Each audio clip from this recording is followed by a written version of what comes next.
Good day, guys.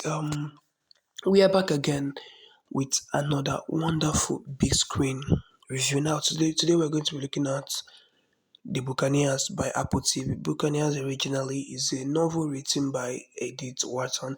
She didn't really complete it before she died, but they saw the novel to have potential. So, in 1995, BBC decided to make an adaptation of the novel into a movie, and here we are. It received its own critiques for being too Hollywood like and not following what Edith Wharton was really all about, what she wrote in her other movie, what she wrote in her other novels. Sorry about that. So 20th Century Buccaneers basically is talking about five American girls who venture into Britain, and then there is a culture clash. The British women, they are quiet, they nod their heads, they are respectful, and then you look at that and they say, okay, yeah, but then the American women, they choose to be loud, they choose to be proud, they choose to be feminists. So the Dukes around there really see them eye catching, something interesting that they are not used to. Maybe this could be something adventurous for them. Some fall in love, some stay, and all that. Now, we look at the 2023 Buccaneers. Now, the 2023 Buccaneers, in my opinion, so far so good, but without its own issues, without its own problems. Now, to start off, it is an anachronic movie. How do we say anachronic? Now, you cannot tell me that a movie set in the 1800s, you are doing your casting and then you go ahead to bring in a black woman to be predominant. Let's be all honest, we know what was the state of black women in the 1800s. They really did not have that status. We know what they were going through. So that particular part of the casting was wrong. Now you could say it's an adaptation. This is like a sort of advice to Hollywood. Now, if you're going to adapt a movie, you can do two things. What are those two things? You can adapt it as you said you will adapt it, then you can inform people that you are adapting it loosely. Movies like Foundation have done this. Family Guy did it with an original skit done by Seth MacFarlane, which is now loosely based, or which Family Guy rather is now loosely based on. You know, these things are things that are loosely based on. So what can you do in this situation? You know, it's just an idea, and then their imagination might choose to run wild eventually. Understand? And then, secondly, you look at Josie Tota. Now, I love Josie Tota in Jesse, I love Josie Tota in Saved by the Bell. That is the reboot. But then she was not the quite fit for this particular role to be in this movie. Not for the reasons you may be thinking of, but because the way she speaks, the way she acts, all these things come naturally to her. And at the end of the day, I felt like I was watching a high school movie set in the 1800s.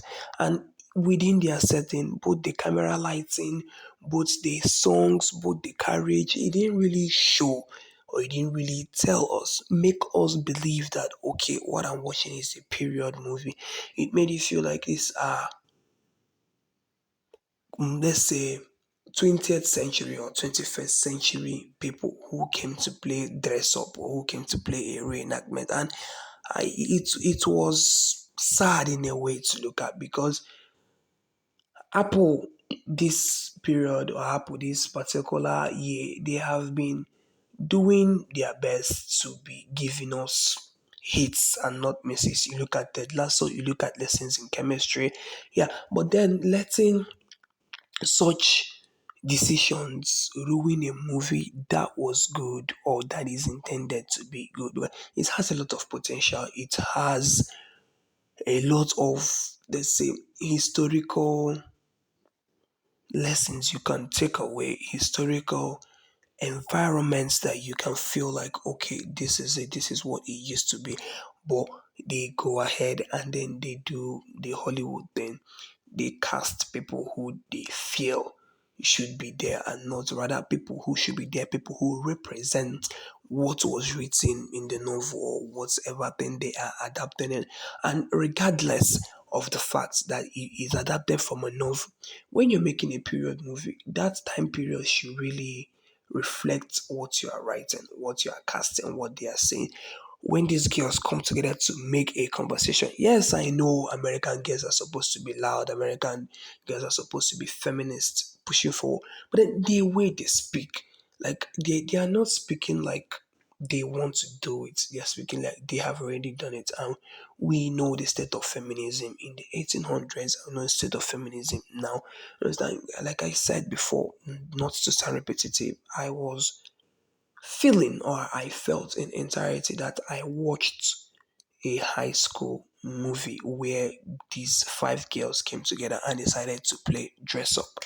So that being aside, yeah, the movie, it's something you can get behind looking at the story, looking at okay what is going to happen next. But then it really ruins it for you if you know historical accuracies, you know the original novel, you know the original movie, which also had its own backlash. So that is basically it. So we are going to maybe sit back and see what next they want to do. Would that be a continuation or is this just it? So thank you very much for tuning in to listen to this movie review, and I promise I will be back with so much more when the time comes. So thank you, sit tight, and enjoy yourself. Don't forget to like, share, and subscribe.